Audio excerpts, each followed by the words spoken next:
Hello everyone, आज आपका audit का पेपर है और मुझे पूरा यकीन है कि आपने 100% दिया होगा इस सब्जेक्ट की रिवीजन के लिए, इस सब्जेक्ट की तैयारी के लिए। जितना आपसे बन सकता था आपने उतना किया होगा, बट फिर भी आपके मन में काफ़ी सारे क्वेश्चंस आ रहे होंगे, आप काफ़ी नर्वस फील कर रहे होंगे, आपको ऐसा लग रहा होगा कि इतना सब कुछ मैंने पढ़ा हुआ है और क्योंकि थ्योरी का पेपर है, लर्निंग का पेपर है, क्या मैं उसे रिकलेक्ट कर पाऊंगा या नहीं। तो सबसे पहले तो मैं यही कहना चाहूंगी कि yes, I can assure you कि अगर आपने चीज़ें लर्न करी है तो आप ज़्यादातर चीज़ें एग्ज़ाम में रिकलेक्ट कर पाओगे। ये सेशन वार्म अप सेशन है। इसके अंदर मैं मेनली आपको यही बताऊंगी कि क्या चीज़ें आपको पेपर अटेम्प्ट करते हुए करनी चाहिए, क्या चीज़ें आपको नहीं करनी चाहिए। अगर क्वेश्चन पेपर थोड़ा सा आउट ऑफ बॉक्स आ जाता है तो उस क्वेश्चन पेपर को आप कैसे हैंडल करोगे। मुझे ये सेशन पहले वार्म अप सेशन लाइव लेना था, बट क्योंकि पेपर पोस्टपोन हुए और मैं इन डेज के ऊपर ट्रैवल कर रही होंगी, so it will not be possible for me to take it live. तो ये आपको रिकॉर्डेड सेशन मिल रहा है, बट बातें मैं यहाँ पे वही करूंगी। ठीक है। सबसे पहले जब आप एग्जामिनेशन हॉल के अंदर जाओगे, राइट, और आप अपना क्वेश्चन पेपर खोलोगे, उस टाइम पे आपका दिमाग बहुत ज्यादा काम होना चाहिए। स्पेशली अगर आपने पेपर खोला और पेपर आपको देखने के बाद थोड़ा सा आउट ऑफ बॉक्स मिला।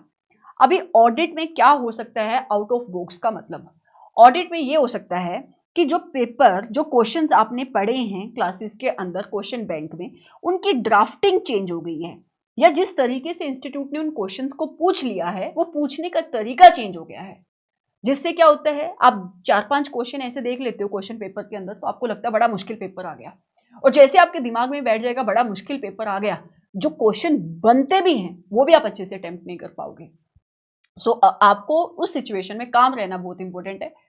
तो आप ना सबसे पहले जब क्वेश्चन पेपर खोलोगे, आपको ना वो उन क्वेश्चन के ऊपर फोकस करना है जो आपको आते हैं। तो अगर 18 क्वेश्चन है, लेट्स अज्यूम, उसमें से अगर आपको लेट्स से 4 क्वेश्चन नहीं बन रहे हैं, 5 क्वेश्चन नहीं बन रहे, इनको आप छोड़ दो, इनके ऊपर मत फोकस करो। पहले आपको फोकस करना है रिमेनिंग क्वेश्चंस के ऊपर, क्योंकि कोई भी क्वेश्चन पेपर ऐसा नहीं होगा, मैं रिपीट कर रही हूँ, कोई भी क्वेश्चन पेपर ऐसा नहीं होगा जिसके अंदर सारे क्वेश्चंस मुश्किल होंगे, बट हम ऐसा माइंडसेट बना लेते हैं जिसकी वजह से जो क्वेश्चन हमें आते हैं वो भी हम अच्छे से अटेम्प्ट नहीं कर पाते हैं। दूसरा, टाइम एलोकेशन बहुत इंपॉर्टेंट होगी एमसीक्यू और जो डिस्क्रिप्टिव पोर्शन है उसके बीच में, राइट।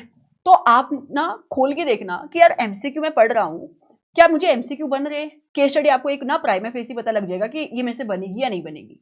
अगर आपको लगता है कि यार बड़ी बड़ी केस स्टडी आ गई और ये मुझसे नहीं बनेगा, इधर मेरे को टाइम लगेगा, बट डिस्क्रिप्टिव पोर्शन रिलेटिवली आसान है, वो मुझसे क्वेश्चन बन जाएंगे, तो पहले डिस्क्रिप्टिव पोर्शन के ऊपर फोकस करो। बट आपको लगता है कि नहीं केस स्टडी इतनी मुश्किल नहीं है, मुझसे बन जाएगी, तो कम टाइम के अंदर एमसीक्यू पोर्शन पहले खत्म करने की कोशिश करो, जिससे क्या होगा, डिस्क्रिप्टिव पोर्शन पे आप टाइम ज्यादा दे पाओगे।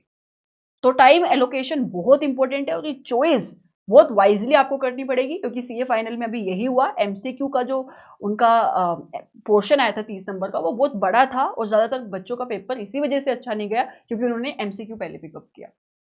तीसरा, हर एक क्वेश्चन को हमें बहुत अच्छे से पढ़ना है अटेम्प्ट करने से पहले, रिक्वायरमेंट बहुत अच्छे से समझनी है और बहुत अच्छे से ये समझना है कि एक क्वेश्चन के अंदर कितने क्वेश्चन पूछे गए हैं। तीसरा, टाइम बहुत ज्यादा वाइजली आपको यहाँ पे मेंटेन करना पड़ेगा। नंबर ऑफ क्वेश्चंस आपके काफी सारे होते हैं, कोई क्वेश्चन अगर आपको बहुत अच्छे से आता है उसके ऊपर ज्यादा टाइम मत लगाओ, जितना रिक्वायर्ड टाइम है वो करो और आगे बढ़ जाओ। इसके साथ साथ ऐसे क्वेश्चन के साथ हमेशा शुरू करना पेपर जो क्वेश्चन का आंसर आपको बहुत अच्छे से आता है, इससे आपका कॉन्फिडेंस बिल्ड होगा। आंसर जब आप लिखोगे ऑडिट के पेपर में, पॉइंट्स में आपको आंसर लिखने हैं। अगर स्टैंडर्ड बेस्ड क्वेश्चन आपका आता है, आपको हमेशा उस ऐसे का नंबर लिखना है, स्टैंडर्ड का नेम लिखना है, उस पर्टिकुलर स्टैंडर्ड के अंदर ऑडिटर का ऑब्जेक्टिव क्या है वो लिखना है, क्वेश्चन के अंदर रिक्वायरमेंट क्या पूछी गई है वो लिखना है, केस सिनेरियो आपको एक्सप्लेन करना है, फिर उस रिक्वायरमेंट को केस सिनेरियो से कनेक्ट करना है, लास्ट में आपको कंक्लूड करना है। कंक्लूजन आपको लिखना बहुत इंपॉर्टेंट है। अगर आपको किसी स्टैंडर्ड का नंबर नहीं याद आ रहा है, गलत स्टैंडर्ड का नंबर नाम कोट नहीं करोगे, कभी भी गलत स्टैंडर्ड का नंबर नाम कोट नहीं करोगे। कीवर्ड आपके आंसर में दिखने चाहिए, अगर टाइम अलाउ करता है तो कीवर्ड को आप पेंसिल से हाईलाइट करो।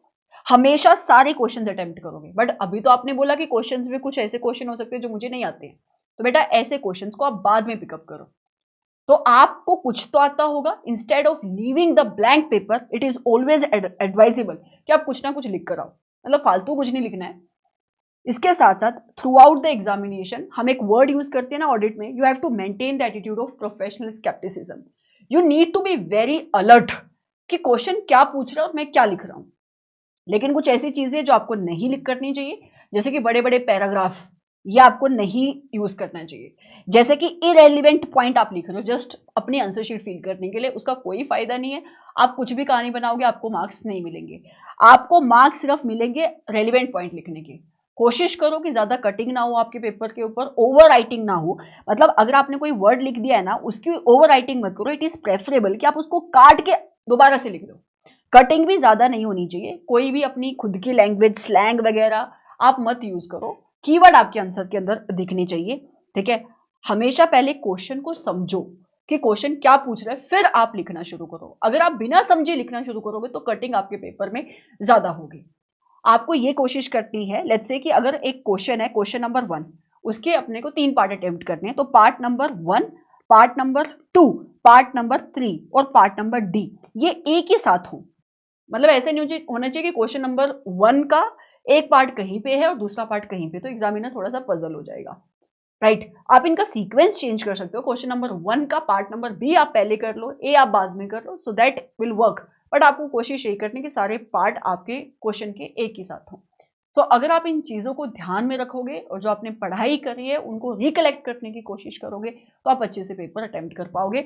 और एक और बात, अगर लेट्स से कि आपको 5 पॉइंट लिखने थे, ठीक है, और 5 में से 3 आपको रिकलेक्ट हो गए, 2 आपको नहीं आए, नहीं याद आ रहे हैं, तो 2 आपको इरेलीवेंट लिखने पे टाइम नहीं वेस्ट करना है, क्योंकि आपको मार्क्स नहीं मिलेंगे। अगर आधे अधूरे याद आ रहे तो आधे अधूरे लिख दोगे तो ठीक है, बट इरेलीवेंट कुछ भी लिखोगे तो मार्क्स नहीं मिलेंगे। बेटर है स्पेस छोड़ो, आगे बढ़ो, जो आपको आंसर आते हैं पहले वो अच्छे से अटेम्प्ट करो, फिर आके आप ये इरेलीवेंट पॉइंट लिखोगे, फिर टाइम बचा हुआ है, फिर आप कहीं तो यूज करोगे, ठीक है। तो ये छोटी छोटी बातें हैं जो आपका पूरा पेपर प्रेजेंटेशन को चेंज कर सकती है, आपका रिजल्ट चेंज कर सकती है। तो thank you so much and have faith in your preparation. You guys are going to rock. All the very best.